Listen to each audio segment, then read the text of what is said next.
राहत मिली। Election commission के फैसले पर सुप्रीम कोर्ट ने रोक लगा दी है। स्टार प्रचारक का दर्जा छीनने का ये पूरा मामला था, जिसमें इलेक्शन कमीशन ने छीना था स्टार प्रचारक का दर्जा। तो कमलनाथ को यहां पर बड़ी राहत। हाई कोर्ट के फैसले पर सुप्रीम कोर्ट ने रोक लगा दी है।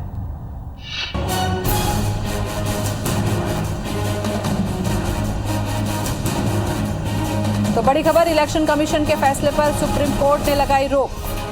स्टार प्रचारक का दर्जा छीनने का ये पूरा मामला था। तो इलेक्शन कमीशन ने छीना था स्टार प्रचारक का दर्जा, जिसे लेकर सुप्रीम कोर्ट से बड़ी राहत कमलनाथ को।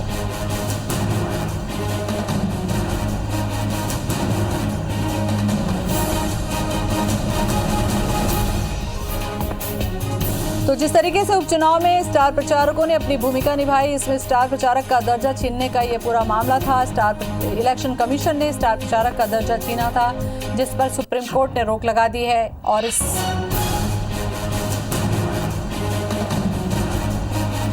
तो कमलनाथ को राहत।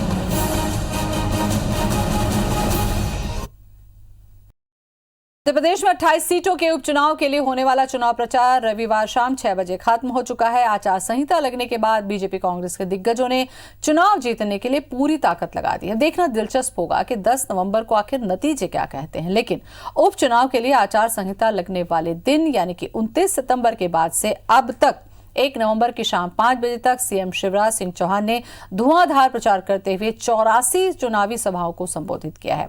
ज्योतिरादित्य सिंधिया ने भी सभी 28 विधानसभा सीटों पर 53 चुनावी सभाएं ली हैं।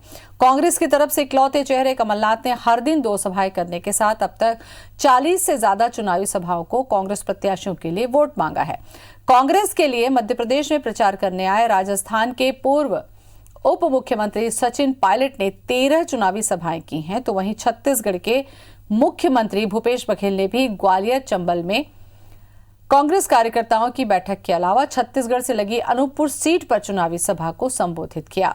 तो स्टार प्रचारकों ने पूरी 28 विधानसभा सीटों के लिए पूरी ताकत झोंक दी है और लगातार अलग अलग सभाओं को कवर करने की पूरी कोशिश की है। किसने कितनी सभाएं की, इस वक्त ग्राफिक्स के माध्यम से हम आपको दिखा रहे हैं, जिसमें दिग्गजों ने 1-2 नहीं बल्कि 36 जनसभा के साथ रोड शो नरेंद्र तोमर ने किया। 42 सभाओं के साथ साथ रोड शो कमलनाथ ने किया और अकेले इन्होंने कमान संभाली कांग्रेस के लिहाज से। 25 से 30 आम नुक्कड़ सभाएं पूर्व सीएम दिग्विजय सिंह ने की। तो सचिन पायलट को भी आना पड़ा।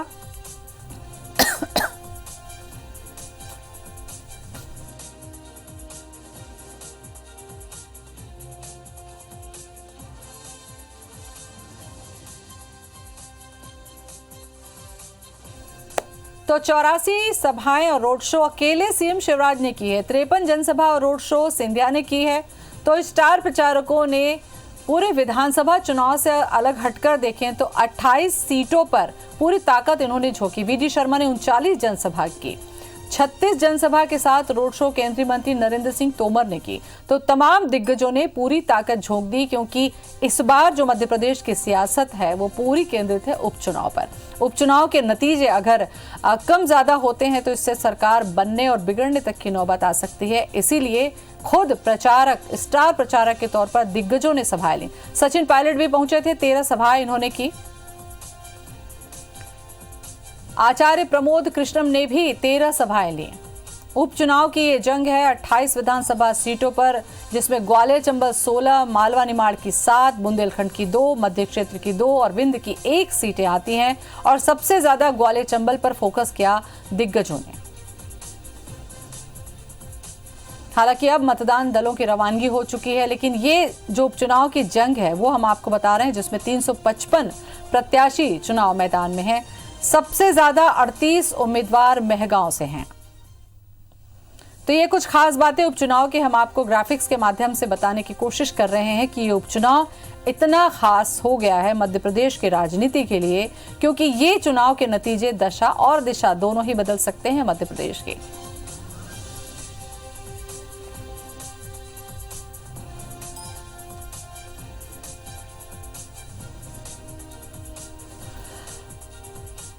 तो अलग अलग जगहों से हमारे संवाददाताओं ने लगातार पैनी नजर रखी है। इस पर हमारे साथ जुड़ चुके हैं नवीन सिंह, हमारे साथ में जुड़ रहे हैं दीपक यादव, विजेंद्र पांडे और सुधीर दंडोतिया। 4 अलग अलग जगहों से 4 रिपोर्टर के साथ इस वक्त मैं आपके साथ में चर्चा कर रही हूं। सबसे पहले रुख करेंगे हम दीपक आपका करें, क्योंकि यहाँ जो मालवा निमाड़ की जो सीटें हैं वो कितनी महत्व है, खास करके सांवेर का जिक्र करें तो ये बड़ी प्रतिष्ठा की प्रश्न है और इसके लिए दिग्गजों ने पूरी ताकत झोंकी है और ये न केवल प्रतिष्ठा बल्कि साख का भी सवाल है।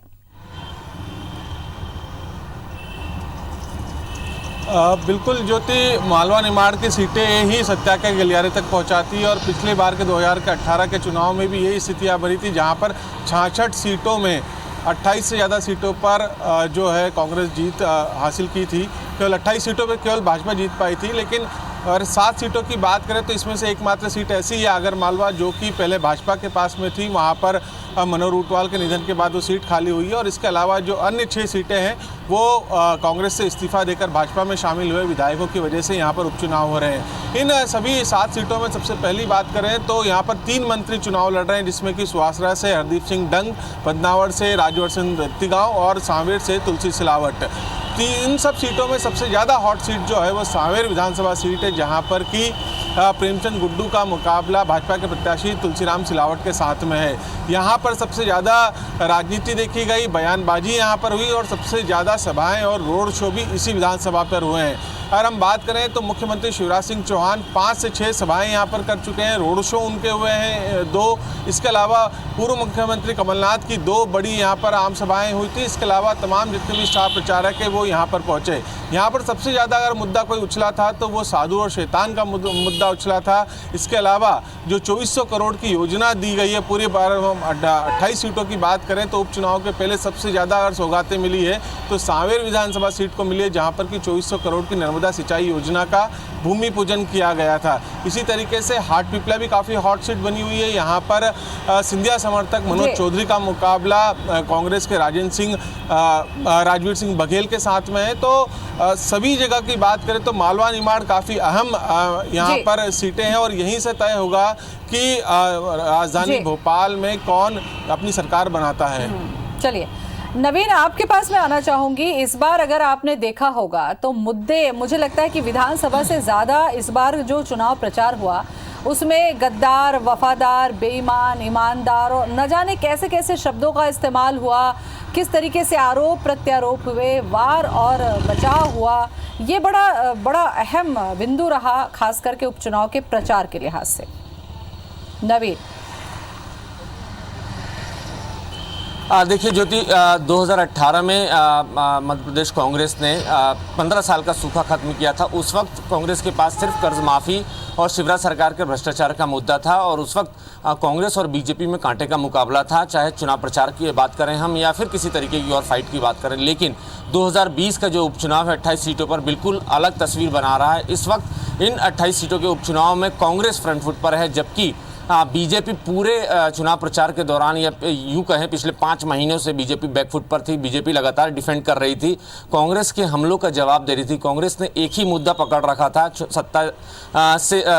सत्ता जाने के बाद से कि कांग्रेस के विधायकों को 35-35 करोड़ रुपए में बीजेपी की सरकार ने खरीदा है और बीजेपी ने उसी के बाद अपनी सरकार बनाई है। ज्योतिरादित्य सिंधिया के तमाम जो समर्थक हैं उनको 35-35 करोड़ रुपयों में खरीद कर सरकार बनाई है। लगातार कांग्रेस को इस शब्द से, इस जुमले से माइलेज मिलता रहा। बिकाऊ वर्सेस टिकाऊ की जो लाइन थी उस पर एक तगड़ा माइलेज मिला। कांग्रेस को लगने लगा कि अब सिर्फ यही मुद्दा है जो कांग्रेस को सत्ता में वापसी करा सकता है। लिहाजा कांग्रेस के तमाम जो बड़े नेता हैं, खुद पूर्व मुख्यमंत्री कमलनाथ समेत तमाम जो जितने भी बड़े नेता हैं, छोटे कार्यकर्ता हैं, सभी जो बूथों पर कार्यकर्ता हैं, वो सिर्फ इसी लाइन के साथ वोटर्स के बीच में जाते रहे और मंचों से बार बार कांग्रेस की तरफ से कोशिश होती रही कि किसी भी तरीके से वोटर्स के जहन में ये बात इस्टेब्लिश हो जाए कि कांग्रेस की सरकार बीजेपी ने गिराई है और 35-35 करोड़ रुपए देकर कांग्रेस के विधायकों को खरीदा है।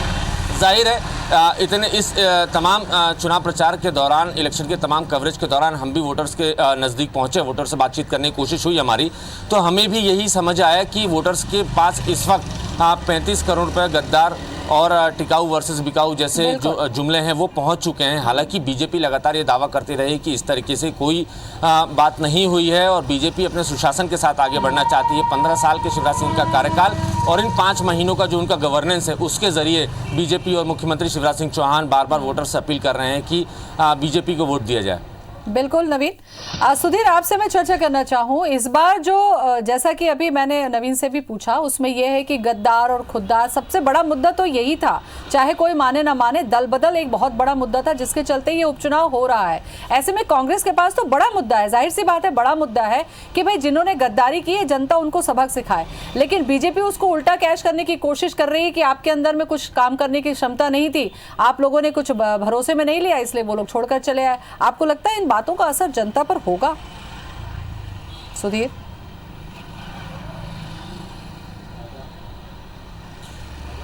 देखिए निश्चित तौर पर कहना कि चुनाव में एक सबसे बड़ा मुद्दा ज्योति यही है और बीजेपी इस बात को अच्छी तरीके से जानती थी कि कांग्रेस इस पूरे बात को बड़े जोर शोर से उठाएगी, लिहाजा बीजेपी ने अपने डिफेंड के लिए कम से कम इसी मुद्दे को अपनाया। बीजेपी के तमाम नेता एक मंच पर ये कहते हुए नजर आए कि आखिर क्यों गद्दारी करनी पड़ी और वो जनता के साथ वफादारी को जोड़कर इस पूरे प्रचार अभियान को आगे लेकर आगे बढ़े थे। बीजेपी के जो तमाम नेता थे, लड़ाई टाइगर से शुरू हुई, भाषण में हमने देखा था, उसके बाद आरोप प्रत्यारोप, जिस तरीके से भूखा नंगा और जो दूसरे शब्द निकल कर आ रहे कुत्ते पर जाकर आखिर में जो विवाद रहा सोशल मीडिया पर, जिस तरीके से आरोप प्रत्यारोप के दौर लगे, ये सभी जो आरोप प्रत्यारोप थे वो कहीं ना कहीं गद्दार और वफादार के इर्द गिर्द घूमते हुए नजर आए। अगर हम बात करें पूरे चुनाव की प्रचार की, तो मुख्यमंत्री शिवराज सिंह चौहान हो या फिर पूर्व मुख्यमंत्री कमलनाथ हो, लगातार इस बात का जिक्र करते रहे कि सरकार क्यों बदलनी बली। ज्योतिरादित्य सिंधिया इस चुनाव में भली चुनाव लड़ने के लिए मैदान में ना हो पर लेकिन सियासत का केंद्र वो रहे और गद्दार वर्सेस वफादार का जो मुद्दा था उसको कांग्रेस और बीजेपी ने अपने अपने तरीके से इस चुनाव में इस्तेमाल किया है। अब ये जनता को तय करना है कि मध्य प्रदेश के अंदर आखिर सरकार अगर चल रही है तो क्या ये बेहतर काम कर रही है या फिर 15 महीने पुरानी जो सरकार थी वो बेहतर काम कर रही थी। ये कामकाज पर मोहर कल मध्य प्रदेश की जनता, खासकर 28 सीटों की जनता मोहर लगाने वाली है। पर ज्योति, इस पूरे प्रचार अभियान को अगर हम देखें तो बड़े नेताओं के दौरे को लेकर जरूर चर्चा करना चाहेंगे हम लोग यहाँ पर, क्योंकि एक खास रणनीति के तहत पिछले 15 दिनों से लगातार बीजेपी और कांग्रेस के तमाम दिग्गज नेता चुनाव प्रचार में नजर आ रहे थे। पूर्व मुख्यमंत्री कमलनाथ की बात करें तो प्रतिदिन 2 आम सभाओं को लगातार लेना और कार्यकर्ताओं और बूथ स्तर के पदाधिकारियों से चर्चा करना, ये उनकी आम सभा और चुनाव प्रचार का अहम हिस्सा थे। वहीं पर पूर्व मुख्यमंत्री शिवराज सिंह चौहान की बात करें तो प्रतिदिन 3 और आखिर में 4 से ज़्यादा सभाओं को उन्होंने लिया। कुल मिलाकर 84 सभाएं और 10 रोड शो उनके द्वारा किए गए। ग्वालियर चंबल अंचल से शुरुआत हुई थी इस पूरे तख्ता पलट के, लिहाजा कांग्रेस और बीजेपी के नेताओं ने चुनाव प्रचार का आखिरी दिन भी यहीं पर देखा। मुख्यमंत्री शिवराज सिंह चौहान 2 दिन 2 रात यहां पर डेरा डाल के बैठे रहे। वहीं पर पूर्व मुख्यमंत्री कमलनाथ ने आखिरी दिन मुरैना में रोड शो कर जहां पर सबसे ज्यादा सीटें 5 विधानसभा सीटों पर चुनाव होने हैं, जहां पर मैं मौजूद हूं, वहां से इस प्रचार अभियान को खत्म किया। यानी कि कहना होगा कि बड़े नेताओं के दौरे जो है आखिरी दम पर पूरे जोर शबाब और प्रचार में काफी ज्यादा तेजी देखने को मिली। लेकिन जो बात आपने कही कि इस चुनाव में सबसे बड़ा मुद्दा जो है वो निश्चित तौर पर कहीं ना कहीं जिसको गद्दार वर्सेस वफादार बताया जा रहा है और बीजेपी जिसको बगावत बता रही है, सरकार की जनता के साथ धोखा बता रही है, ये एक सबसे बड़ा मुद्दा था जिस पर निर्णय अब जनता को लेना है। मध्य प्रदेश की सरकार स्थायी तौर पर आगे चले या कांग्रेस सरकार में वापस करे। ये कल होने वाला मतदान मध्य प्रदेश की इन 28 सीटों से प्रदेश के सभी 230 विधानसभा सीटों की सरकार का निर्णय जो है वो तय करने वाला है। बिल्कुल। विजेंद्र भी हमारे साथ में। विजेंद्र, लगातार आप लोगों ने फील्ड से रिपोर्टिंग की है, जनता की नब्ज को टटोला है, क्योंकि लगातार आप लोग इलेक्शन की कवरेज के लिए फील्ड पर जा रहे हैं। एक चीज आपने देखी कि केवल कमलनाथ जो है वो प्रचार की कमान संभाले हुए हैं और जितने भी 15 महीने में उन्होंने काम किया वो तो उन्होंने बोला ही सभा में, साथ साथ गद्दारों का भी जिक्र किया। लेकिन एक चीज जो खास ये थी कि कमलनाथ अगर कुछ यहाँ पर सभा में बोलते हैं तो उसका पलटवार दूसरी सभा में शिवराज सिंह चौहान देते हैं। ऐसा लगता था कि पूर्व सीएम और वर्तमान सीएम के बीच में ही यह प्रचार चल रहा है। कई बार तो ऐसी भी स्थिति देखने को मिली।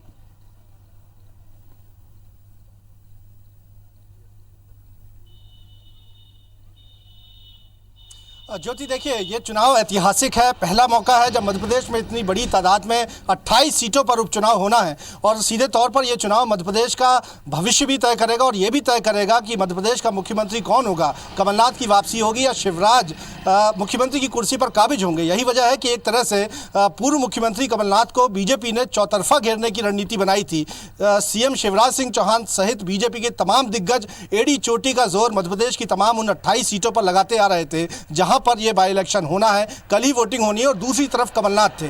लेकिन इस सबके बीच में सबसे बड़ी खबर मैं आपको बता दूं कि जिस तरह से सुप्रीम कोर्ट ने निर्वाचन आयोग के उस आदेश पर रोक लगाई है जिसमें कमलनाथ को स्टार प्रचारकों की सूची से बाहर कर दिया गया था, वो बेहद महत्वपूर्ण है और एक बड़ा संदेश जो है प्रदेश भर में 28 सीटों में और मतदाताओं के बीच में सुप्रीम कोर्ट की ओर से जा सकता है। क्योंकि ये लगातार कांग्रेस की ओर से कहा गया था कि स्टार प्रचारक की सूची से कमलनाथ को हटाया जाना संवैधानिक प्रक्रिया का पालन करते हुए नहीं हटाया गया है। निर्वाचन आयोग पर विवेक तन्खा ने, राज्यसभा सांसद, पार्टी के वरिष्ठ अधिवक्ता और साथ ही साथ कांग्रेस पार्टी ने बड़े गंभीर आरोप लगाए थे। और जैसे ही निर्वाचन आयोग ने कमलनाथ को स्टार प्रचारकों की सूची से बाहर किया था, सुप्रीम कोर्ट में कांग्रेस ने शरण ली थी और आज सुप्रीम कोर्ट ने निर्वाचन आयोग के आदेश पर रोक लगा दी है।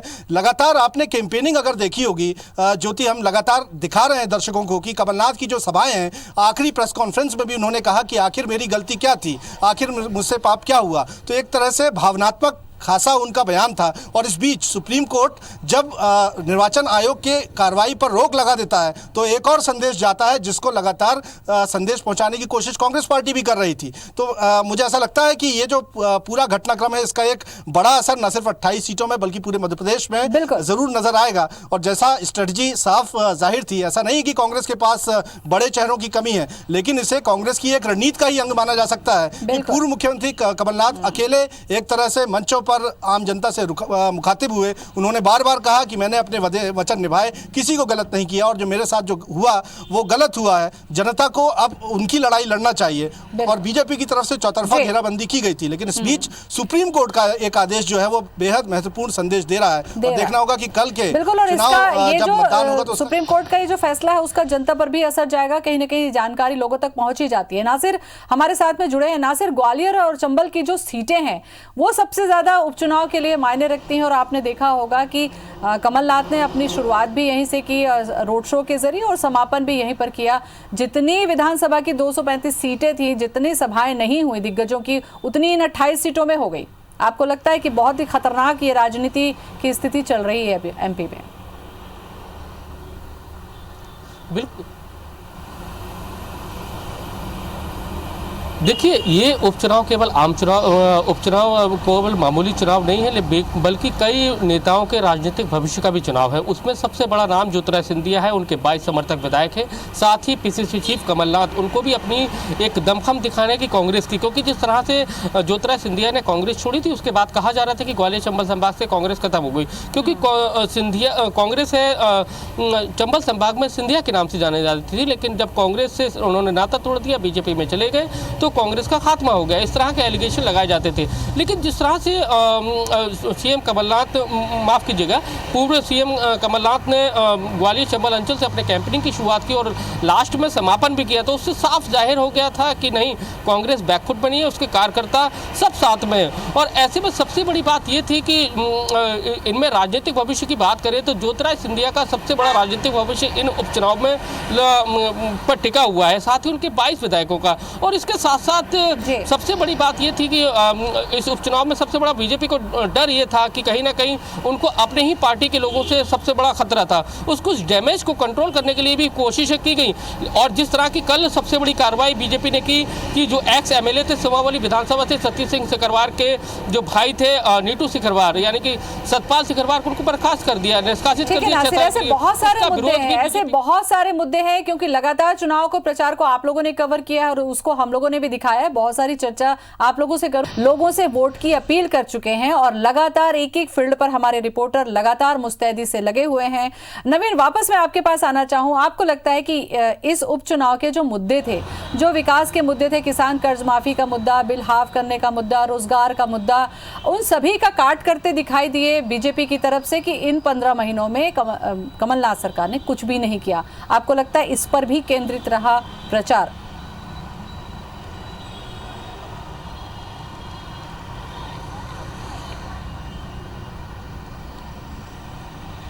कांग्रेस को लगता है कि ये दोनों तीनों ही फैक्टर जो हैं गेम चेंजर साबित हो सकते हैं। ना सिर्फ गद्दारी, टिकाऊ वर्सेस बिकाऊ, एक मुद्दे को तो कांग्रेस ने लगातार पकड़ रखा है, लेकिन कांग्रेस की कोशिश है कि जो सबसे बड़ा, जो उनके सरकार का जो सबसे बड़ा गुड गवर्नेंस रहा है, 26,95,000 किसानों की कर्ज माफ़ी, जिसको खुद बीजेपी की सरकार ने विधानसभा में माना है कि हाँ मध्य प्रदेश में 26,95,000 किसानों की कर्ज माफ़ी हुई है। तो इसको लेकर बार बार पूर्व मुख्यमंत्री कमलनाथ समेत तमाम जो कांग्रेस के नेता हैं वो दोहराते नज़र आते हैं और ये हवाला देते हैं कि बीजेपी को ये हजम नहीं हो रहा है, जबकि बीजेपी की सरकार के कृषि मंत्री ने विधानसभा में ये मान लिया है, ये रिकॉर्ड पर आ चुका है कि 26,95,000 किसानों की कर्ज माफ़ी हुई है।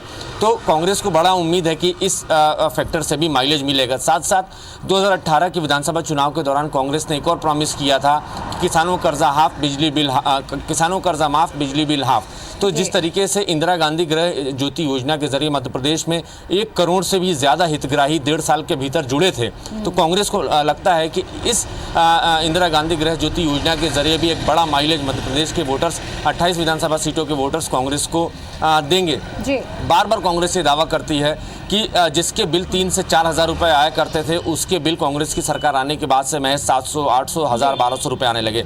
यही जब मध्य प्रदेश में भारतीय जनता पार्टी की सरकार बनी, जो मौजूदा सरकार है, इसी सरकार के बिजली बिलों का हवाला देते हुए बार बार कांग्रेस के नेता मंचों से बताते हैं कि जिसके 700 रुपये के बिल आते थे, उसके 40,000, उसके 20,000, 30,000 रुपये के बिल आ रहे हैं। तो कांग्रेस इस मुद्दे को लेकर ये राजनीतिक बयानबाजी भी हो सकती है नवीन, क्योंकि जनता जानती है कि उनका बिजली बिल या कम हुआ या बढ़ते हुए आया। दीपक, यहाँ मैं आपसे समझने की कोशिश करूं, जिस समय उम्मीदवारों की सूची जारी होनी थी तो काफी एक उम्मीदवारों पर काम करके बीजेपी ने साधा है। आपको लगता है कि हर क्षेत्र में जातिगत समीकरण का ध्यान रखा गया है? क्योंकि ग्वालियर चंबल की बात करें, चाहे मालवा निमाड़ की बात करें, ये फैक्टर भी बहुत महत्वपूर्ण होता है अगर आपको एक सीट को जीतना है तो। बिल्कुल निश्चित तौर पे इस बार जो कांग्रेस की तरफ से सीटों का वितरण किया गया है वो प्योरली सर्वे बेस्ड था और हर एक जगह पर ध्यान रखा गया है कि जातिगत समीकरण क्या है। 3 सर्वे कराए गए थे और उन सर्वे में जो सबसे ज़्यादा अंक प्राप्त करने वाले उम्मीदवार थे उन्हीं को ही प्रत्याशी बनाया गया। हालांकि बदनावर सीट पर एकमात्र ऐसी सीट रही है जहाँ पर कि कैंडिडेट को बदला गया था, उसके बाद कमल सिंह पटेल को वहाँ पर मैदान में उतारा गया, लेकिन सर्वे के आधार पर ही इस बार सभी सीटों का वितरण हुआ और जिसी की वजह से कांग्रेस संगठन एकजुट हुआ और प्रत्येक जगह पर हम देखें तो कांग्रेस संगठन इस बार पूरी मजबूती के साथ में काम कर रहा है और बीजेपी संगठन को टक्कर दे रहा है। और निश्चित बात है कि हर जगह पर कांग्रेस के जो कार्यकर्ता हैं, जो 15 महीने की उन्होंने सरकार देखी थी और जिस तरीके से सरकार को गिराया गया, उसकी टीस हर एक के मन में। और एक बात और मैं जोड़ना चाहूँगा ज्योति, कि इस पूरे चुनाव कैंपेन के दौरान देखें तो पूर्व मुख्यमंत्री कमलनाथ ने ही यहाँ पर हर बार बयानबाजी की है और बल्कि बीजेपी की तरफ से केवल हर बार काउंटर आया है, मुद्दे उछाले गए पूर्व मुख्यमंत्री कमलनाथ की तरफ से, उसके बाद जो काउंटर आए हैं वो बीजेपी ने ही किए हैं। बीजेपी की तरफ से कोई हमलावर नहीं है, लेकिन यहाँ पर केवल काउंटर बीजेपी की तरफ से हर बार देखे गए हैं। बिल्कुल दीपक, और इस बार अब ये देखने वाली बात होगी कि सरकार गिराई गई, कैंडिडेट खरीदे या खुद से चले गए। ऐसे बहुत सारे मुद्दे हैं जिस पर जनता कल वोट करेगी। आप सभी नजर बनाए रखें, अपडेट हम आपसे आगे भी लेंगे। फिलहाल बहुत बहुत शुक्रिया आप सभी का हमसे बातचीत के लिए। और इसी के साथ चुनावी चौसर में फिलहाल इतना ही। नमस्कार।